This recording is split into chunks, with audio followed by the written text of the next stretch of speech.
Hello दोस्तों। Exams की तैयारी में इंग्लिश वोकैब से परेशान हैं? चलिए आज कुछ सबसे इंपॉर्टेंट वर्ड्स को मास्टर करते हैं। ये नोट्स खास तौर पर ऐसे डिजाइन किए गए हैं कि सब कुछ जल्दी और आसानी से याद हो जाए। तो शुरू करें। ये प्रॉब्लम तो हम सबकी है ना। इंग्लिश वर्ड्स को रटना सच में एक रियल चैलेंज हो सकता है। पर अब इसकी टेंशन लेने की जरूरत नहीं है, क्योंकि आज हम जिस तरीके से सीखेंगे उससे ये मुश्किल काफी आसान हो जाएगी और थोड़ी मजेदार भी।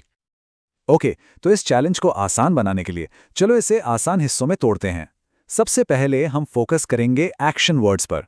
ग्रामर में इन्हें वर्ब्स भी कहते हैं। बेसिकली ये वो वर्ड्स हैं जो बताते हैं कि काम क्या हो रहा है। चलो एक क्लासिक एग्जाम्पल से समझते हैं।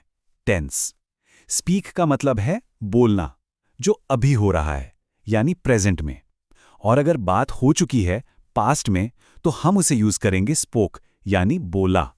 देखा, प्रेजेंट से पास्ट का ये छोटा सा बदलाव एक बार समझ आ गया ना, तो बहुत आसान है। यहाँ दो और काम के वर्ब्स हैं। पहला इंडिकेट यानी संकेत देना, जैसे ट्रैफिक लाइट लाल होकर रुकने का संकेत देती है। और दूसरा है जॉइन यानी जुड़ना या किसी ग्रुप का हिस्सा बनना, जैसे कि क्या आप हमारे स्टडी सर्कल को ज्वाइन करना चाहेंगे? एक्शंस तो हो गए, पर चीजों को डिस्क्राइब कैसे करें? यही काम आते हैं डिस्क्राइबिंग वर्ड्स, यानी कि एडजेक्टिव्स। ये वो वर्ड्स हैं जो हमारे सेंटेंसेस में डिटेल और रंग भरते हैं, किसी भी इंसान, जगह या चीज के बारे में बताकर। चलिए 3 बहुत कॉमन एडजेक्टिव्स देखते हैं जो हम रोज इस्तेमाल करते हैं।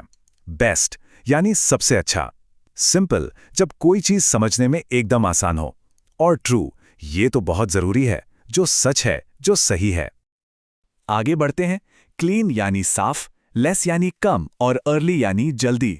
अब देखो, अर्ली को याद रखने का सबसे अच्छा तरीका क्या है? ये लेट का बिल्कुल उल्टा है, सिंपल।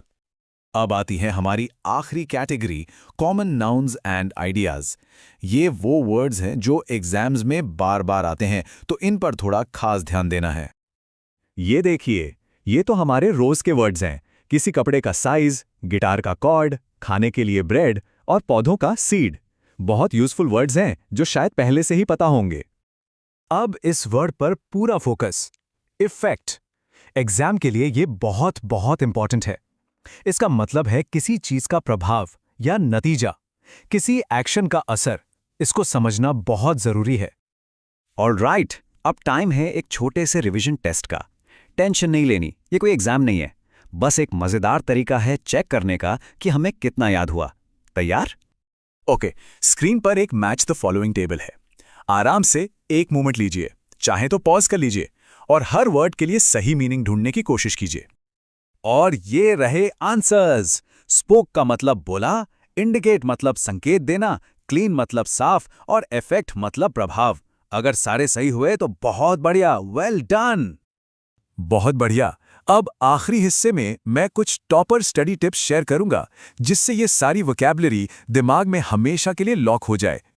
तो पहला टिप, इन नोट्स को रोज बस 5 मिनट रिवाइज करना है। दूसरा, हर नए वर्ड से एक सेंटेंस बनाने की प्रैक्टिस कीजिए। और सबसे इंपॉर्टेंट टिप, जिसे हाईलाइट भी किया है, अपने खुद के नोट्स बनाइए। सच बात है, जब हम खुद लिखते हैं ना, तो वो चीज दिमाग में आसानी से बैठ जाती है लॉन्ग टर्म के लिए।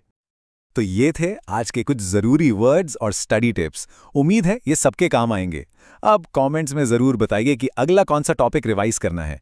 Happy learning.